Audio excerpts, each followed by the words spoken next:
Hola,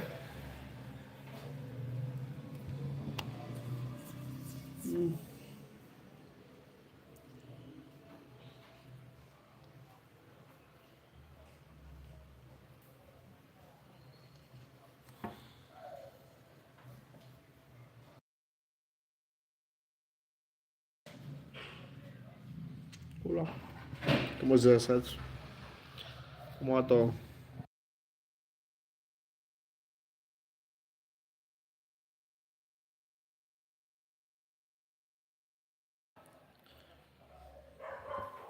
Apoya mi canal de ciencias.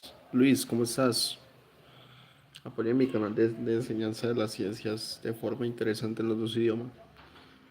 Bien, mi hermano, bien, todo muy bien. Excelente.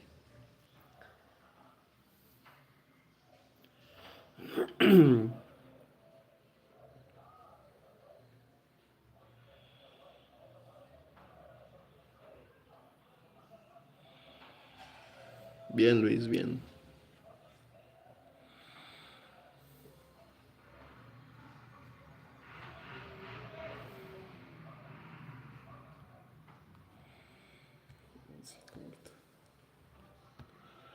Espera que si las cuentas copia de cuál.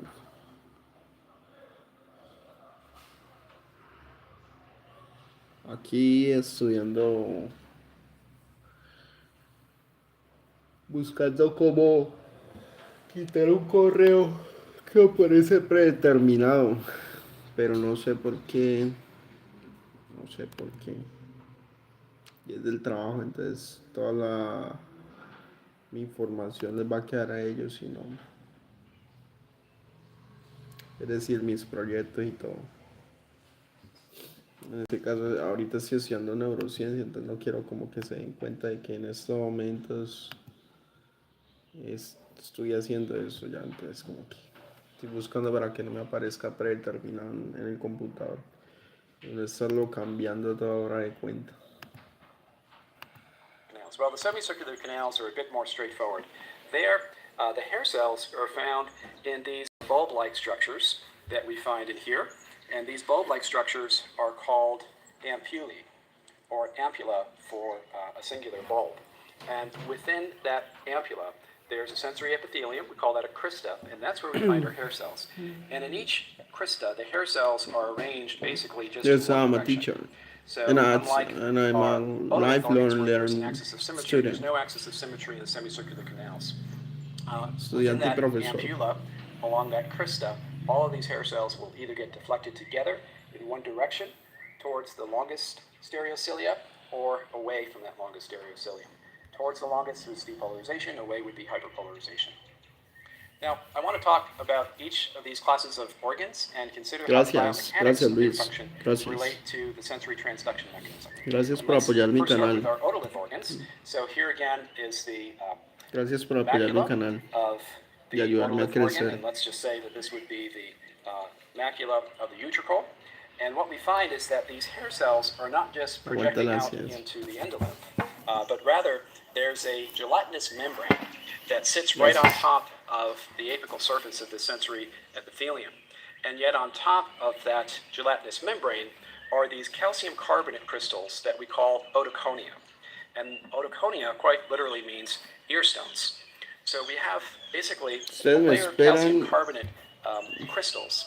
We can think of it really as a layer of petals that are sort of calcium carbonate crystals. We can think of it really as a layer of petals that are sitting upon this relatively dense, relatively heavy ball otoconia. And otoconia quite literally means ear stones. So we have basically a layer of calcium carbonate crystals. We can think of it really as a layer of petals that are sitting upon this relatively dense, relatively heavy gelatinous mass. So what would that mean if we were to tilt our head in one direction or another?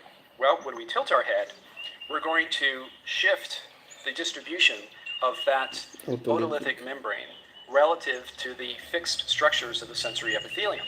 So if we have a static tilt, let's say, in the backward direction, go ahead and tilt your head back if you like, what we find is that this gelatinous membrane, with the weight of it being pulled by the force of gravity, we find that that membrane would begin to slip in the downward direction relative to the fixed sensory epithelium.